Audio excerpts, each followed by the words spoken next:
Pernah kepikiran nggak sih kalau yel-yel sekolah yang biasanya kita teriakin buat seru-seruan itu ternyata punya kekuatan rahasia buat ngebentuk karakter? Yuk, kita bongkar bareng-bareng. Iya, bener banget. Selama ini kan kita mikirnya yel-yel ya cuma buat bikin semangat gitu kan. Tapi, gimana kalau ternyata lebih dari itu? Ada sesuatu yang bisa ngebentuk karakter kita. Wah, ini menarik banget buat dibahas lebih dalam. Oke, kita mulai dari bagian pertama ya. Kita bakal lihat gimana caranya yel-yel yang diucapin tiap hari itu bisa jadi alat yang super ampuh buat menanamkan nilai-nilai penting ke siswa. Jadi gini, daripada dengerin ceramah panjang yang kadang bikin ngantuk ya kan, ternyata yel-yel yang diulang-ulang setiap hari itu jauh lebih nempel di kepala buat nanemin nilai-nilai inti. Simple tapi efektif banget. Nah, pertanyaannya sekarang, apa sih rahasianya? Kok bisa yel-yel biasa jadi alat pengajaran yang keren banget? Yuk kita bedah metodenya. Nah, ini dia nih kuncinya.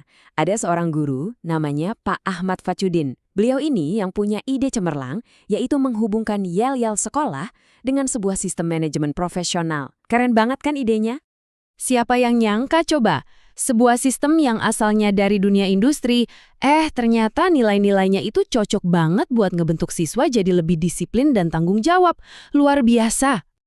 Oke, sekarang kita masuk ke intinya ya, yaitu metode 5R. Gimana sih cara kerja konsep profesional ini biar bisa gampang diterapin di lingkungan sekolah? Jadi 5R itu apa sih sebenarnya? Gampangnya gini, 5R itu 5 langkah praktis buat bikin lingkungan jadi teratur, rapi, sekaligus menumbuhkan disiplin. Simple?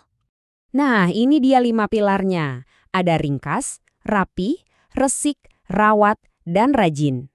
Dan yang paling penting, kelima hal ini tuh bukan cuma teori, tapi benar-benar tindakan nyata yang bisa langsung dilakuin siswa setiap hari.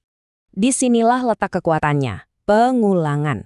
Kalau nilai-nilai ini diteriakkan lewat yel-yel setiap hari, lama-lama konsep 5R ini bakal nancep banget di pikiran, dan akhirnya jadi kebiasaan. Nah, ini contoh konkretnya nih, gimana 5R itu dihidupkan lewat yel-yel. Dengerin deh, seru banget kan interaksi dan semangatnya? Dan ternyata ya, kebiasaan-kebiasaan kecil yang dibangun di sekolah ini, dampaknya itu, wah, gede banget buat masa depan bangsa kita. Coba kita lihat hubungannya. Coba deh, perhatikan koneksinya. Ini keren banget. Hal simple kayak jaga kelas tetap rapi, itu ternyata jadi bekal buat punya rasa tanggung jawab. Ikut rutinitas harian, itu membangun budaya disiplin. Dari hal-hal kecil di sekolah, kita lagi nyiapin fondasi buat masyarakat yang produktif. Betul banget. Seperti kata Pak Ahmad Facudin tadi, rasa cinta tanah air itu nggak harus muluk-muluk, dimulai aja dari hal kecil, kayak peduli dan tanggung jawab sama lingkungan sekolah kita sendiri. Itu bekal yang luar biasa penting. Jadi kesimpulannya, yel-yel yang dirancang dengan tepat itu bukan cuma soal teriak-teriak biar semangat. Bukan. Tapi ini adalah alat yang benar-benar bisa ngebentuk karakter generasi penerus, generasi yang peduli, produktif, dan cinta sama negaranya. Nah, sekarang pertanyaannya buat kita semua nih. Kira-kira kebiasaan kecil apa ya yang bisa kita mulai dari hari ini buat ngebentuk masa depan yang jauh lebih baik?